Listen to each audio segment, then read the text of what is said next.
Dans le Lot, alors là-bas c'est le Lot, c'est Miss Midi-Pyrénées, la jeune femme blonde qui est là. Dans le Lot, sur les traces d'un distillateur ambulant, un métier très ancien qui existe toujours. Et les distillateurs en automne ont toujours beaucoup de travail dans les villages. À Saint-Michel-de-Bagnères, Pascal Michel, Paul-Étienne Zan. Petit matin brumeux sur les coteaux du Quercy.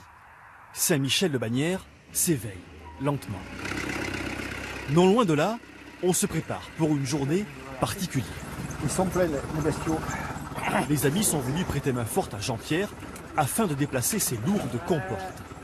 C'est du marc de raisin qu'on a pressé et qu'on met en fût après et qu'on porte à l'alambic là-bas. L'alambic est installé depuis quelques jours en pleine campagne, près de l'ancien lavoir. Les cuves de cuivre reçoivent le marc. La distillation va bientôt commencer, selon une méthode vieille comme le monde. Schématiquement, tous les alambics, c'est pareil. On chauffe, on fait évaporer l'alcool et au contact de l'eau froide, il ressort liquide. C'est l'eau de vie. Et voici Georges Grafouillère, dit Jojo, distillateur ambulant, fidèle de Saint-Michel-de-Bagnères. Jojo s'est installé là pour 3 semaines. Et pendant 3 semaines, l'alambic devient un peu le café du village. On vient le voir pour discuter, donner un coup de main. Et pour sa spécialité, l'andouille.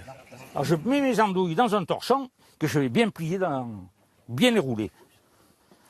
Voilà, je vais disposer mes andouilles ici. C'est la vapeur qui va chauffer et qui va chauffer le vase. L'alcool va s'évaporer, l'alcool va cuire les andouilles. Et c'est délicieux, on va les goûter après. Dans la salle des machines au pied de l'alambic, Georges ouvre les vannes. Il met en chauffe ses vieilles cuves de 1947. Ça barbote, ça ronronne, une petite musique qu'il a bercée dès sa plus tendre enfance. Chez les Grafouillères, on distille depuis 1908. J'ai appris ça tout petit, oui. J'avais 10-12 ans, j'étais à l'alambic déjà.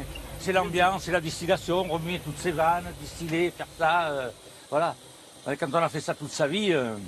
Un premier filet d'eau de vie s'écoule de l'alambic. Là aussi, ça chauffe, 80 degrés. Georges y mettra un peu de douceur pour arriver à 45 ou 50 degrés.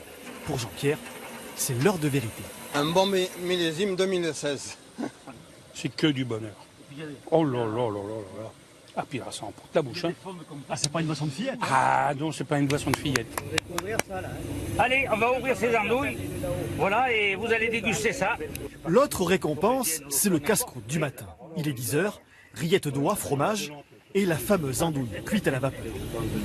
Ah, c'est fameux. On comprend mieux ce qui attire les copains autour de l'alambic. Ils viennent pas pour distiller, il y en a qui viennent pour discuter. C'est sympa, puis vous voyez, regardez, c'est convivial. Vous voyez, tout le monde, et puis on rigole bien. Bon, on a des blagues un peu gentilles ou sympas. Et puis on vit bien. Je vide. Fin de la distillation pour la journée. Demain, Georges remettra en chauffe sa vieille machine. Il retrouvera ses copains venus chercher un peu de chaleur auprès de l'alambic. C'est un peu mon pays, la salle d'annonce, et puis il y a les... Voilà.